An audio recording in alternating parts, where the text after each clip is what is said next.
25 साल तो हुए हैं, इसके लिए तो मैं बहुत बहुत बधाई शुभकामनाएं देता हूं। लेकिन साथ में जो मैं यहां देख रहा हूं, ये कंपनी है युवाओं की कंपनी।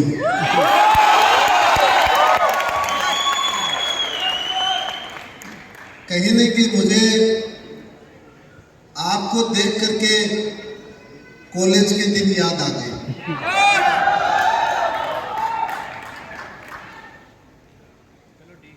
थैंक यू, आपने मेरे को यहाँ पे बुलाया। और मैंने मेरी लाइफ में एक सीखा है कि कभी भी जिंदगी में आपको नेगेटिव नहीं सोचना है और हार नहीं माननी। क्या नहीं करना है? तो नेगेटिव नहीं सोचना है और हार नहीं माननी। हम कभी नहीं हारते हैं। यदि हम मिशन में लगते हैं, उसमें हो सकता है सक्सेस कम मिली हो, पर हमने सीखा बहुत है।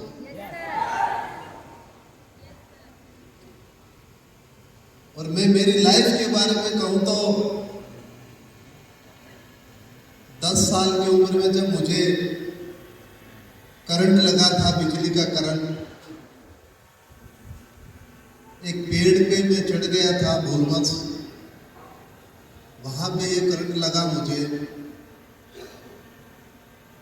और जब मुझे उस पेड़ से नीचे उतारा गया तो मुझे घर तक जब लेकर के आए थे तो समझा कि डेड हो चुका है, ये मर हो चुका है। तो पहले तो मैं बताना चाहता हूं कि मैं जिंदा रह गया, वही मेरी लाइफ में बोनस है।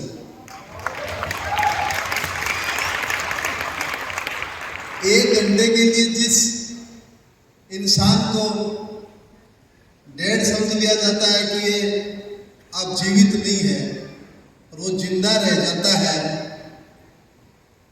तो ये कितनी बड़ी उपलब्धि है मेरे लिए। तो हमेशा मैं यही सोचता हूँ कि अब मेरी लाइफ है, वो बोनस है मेरी जिंदगी। तो मैं ये हमेशा ये सोचता हूँ कि मेरे पास खोने के लिए कुछ नहीं है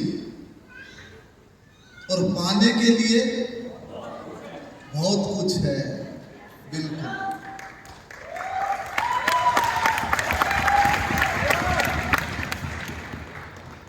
एक मुश्किल दौर से मेरा 6 महीने ट्रीटमेंट चला, मुझे लेफ्ट हाथ गंवाना पड़ा। और जब मैं हॉस्पिटल से बाहर निकल रहा था तो मेरे फादर साहब को डॉक्टर ने कहा कि ये आपका बेटा है, ये लाइफ में ज्यादा कुछ नहीं कर पाएगा, बहुत दुबला पतला रहेगा ये, क्योंकि इसके इतनी ज्यादा चोटें लग चुकी हैं, नॉर्मल जिंदगी ये नहीं जी पाएगा। लेकिन कहीं न कहीं देखा जाए तो फादर साहब ने कहा कि जब मैं मेरे बेटे को लेकर के आया था तो आपने कहा था कि जिंदा कैसे रह गया, तो जिंदा रह गया तो आगे भी अच्छा ही करेगा। मेरे लिए मोटिवेट बात है। उसके बाद मैंने ऐसा फील्ड चुना कि मुझे स्पोर्ट्स करना है, खेलना है मुझे। आज से 30 साल पहले दिव्यांग जब स्कूल में जाके उसने भाला उठाया, जेवलिन उठाई कि मुझे खेलना है। मैं 9वीं कक्षा में था, 10वीं में था सॉरी। तो मेरे से सभी ने कहा कि आप दिव्यांग हो, आप भाला नहीं फेंक सकते, आप जेवलिन थ्रो नहीं कर सकते, आप अपनी पढ़ाई करो और जॉब पकड़ो, जिंदगी जियो। देखिए, भाला उठाना ही मेरे लिए चैलेंज था, लेकिन मेरा जज्बा, मेरा हौसला ये कह रहा था कि मुझे तो भाला फेंकना ही स्कूल में भाला तो नसीब नहीं हुआ। मैंने गांव में आकर के मेरे घर पे आके एक लकड़ी का भाले बनाया, मैंने खुद ने पर्सनली। वो भाला बना करके मैं डिस्ट्रिक्ट का चैंपियन बना।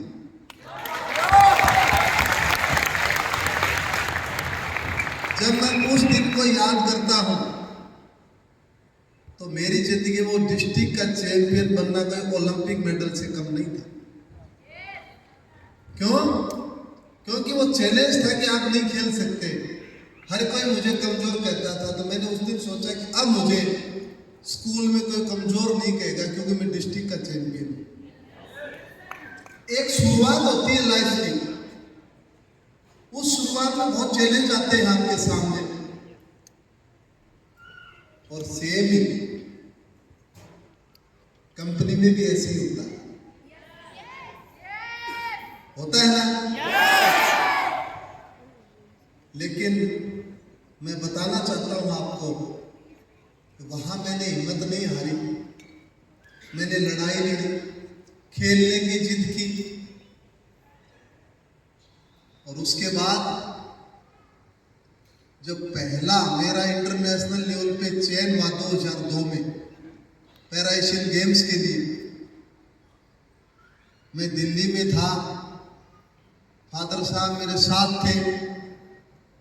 तो जब मुझे दिल्ली में किट मिली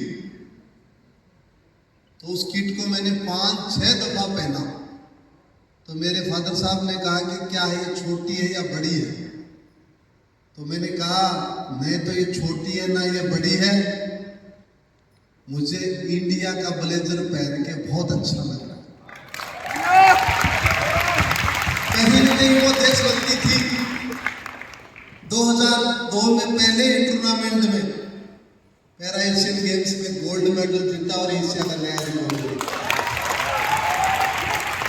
और इतना बताना चाहता हूं, उस टाइम में कॉलेज स्टूडेंट था, समस्याएं बहुत थी, चैलेंज बहुत थे। हमेशा मैं एक ही बात कहता हूं, आपकी कोई भी प्रॉब्लम आती है तो आप एक याद रखना, आप सक्सेस की तरफ जा रहे हो, इसलिए आपकी प्रॉब्लम आ रही है। घर में बैठे व्यक्ति के पास कोई प्रॉब्लम नहीं आएगी, उनके सामने कोई चैलेंज नहीं आएगा, लेकिन जब वो बाहर निकलेगा, इस देश के लिए वो काम करने का वो जज्बा लेकर के आएगा तो चैलेंज आएंगे। 2004 एथेंस पैरा ओलंपिक मैं भारतीय टीम का ध्वजवाहक कैप्टन भी था। और जब ओपनिंग सेरेमनी हो रही थी तो मैंने सोचा मुझे इस देश के लिए गोल्ड मेडल जीतना है और इस देश का राष्ट्रीय गान पूरी दुनिया सुनाई दे, मुझे ऐसा काम करना है। आज भी मुझे याद है, मात्र 23 साल की उम्र में मैंने गोल्ड मेडल ही नहीं, दुनिया का नया विश्व रिकॉर्ड भी ब्रेक किया। अब देखिए वो दूरी देखिए, ग्रामीण परिवेश से लेकर के लकड़ी का भाले से तैयारी करके 200 देशों तक चैंपियन बनना आसान काम तो नहीं था, पर मैं मानता हूं यदि कोई मेहनत करे तो मुश्किल भी नहीं।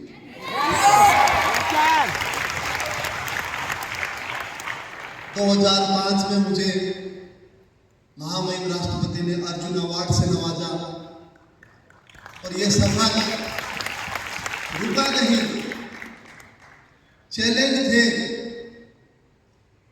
पर मैं आपको एक बात बताना चाहता हूं कि 2008 और 2012 में मेरे जेवलिन थ्रो इवेंट नहीं आया पैरा ओलंपिक के अंदर, और मैं खेल के अलावा कुछ जानता नहीं था। बस मेरे दिमाग में एक ही था कि मुझे खेलना बहुत अच्छा लगता है, इस देश के लिए मेडल जीतना है मुझे। एक बार मैंने 2010 में सोचा कि मुझे गेम छोड़ देना चाहिए, लेकिन मेरी फैमिली ने भी मुझे मोटिवेट किया कि आपको खेलना चाहिए।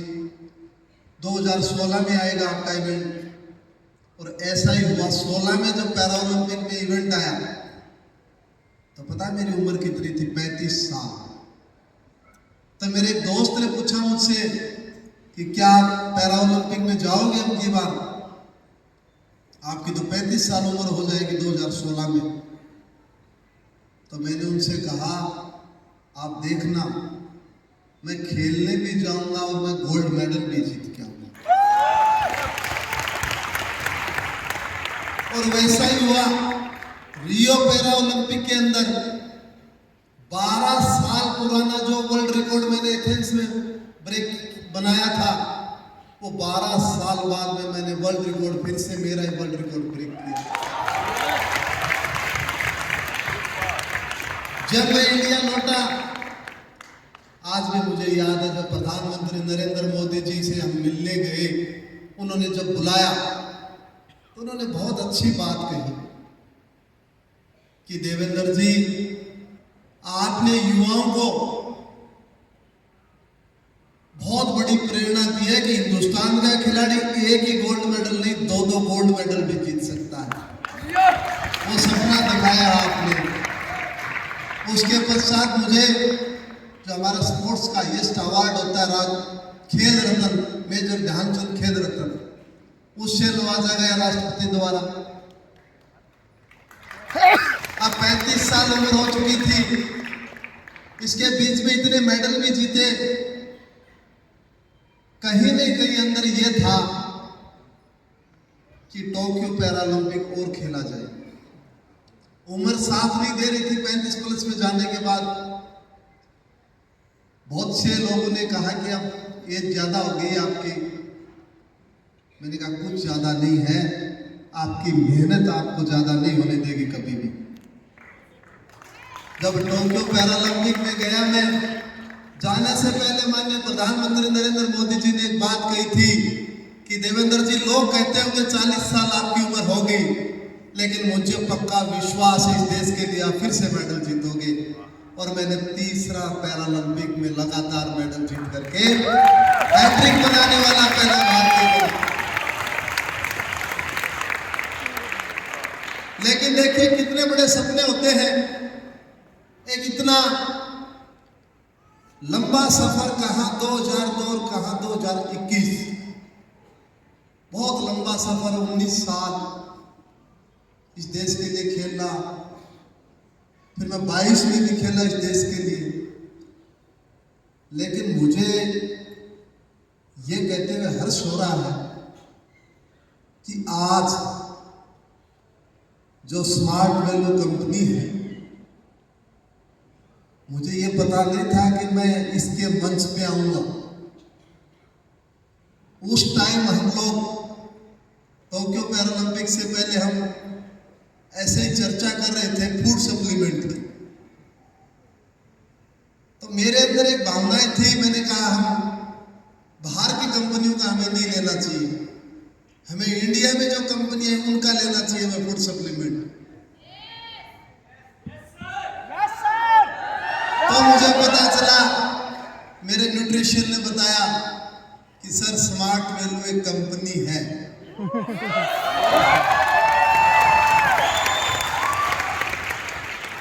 तो उसके वे प्रोटीन बहुत अच्छे आते हैं, फूड सप्लीमेंट काफी, जैसे कैल्शियम, मल्टीविटामिन।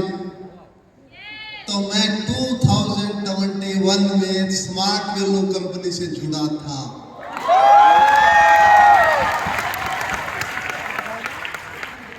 एक छोटे से 25 साल पहले छोटी सी शुरुआत की इस कंपनी ने,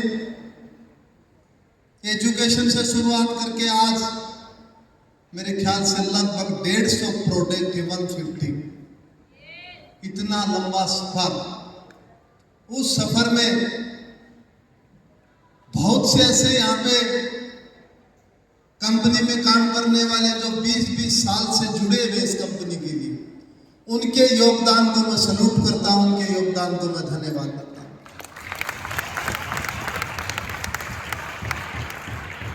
तो कहीं न कहीं उनका जो योगदान है, उनके योगदान की वजह से आज ये कंपनी इतनी ऊंचाई पे है। और मैं एक बात और कहना चाहता हूं, 2022 में जब मैं लास्ट टूर्नामेंट खेला खेला था